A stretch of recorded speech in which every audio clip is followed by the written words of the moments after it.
this one of the battalions of 33rd Brigade, right?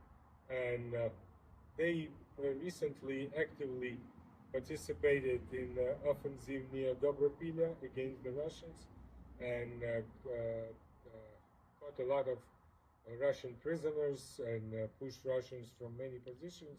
So these are heroic people, and we're happy we can help them, and they heroically defend our country.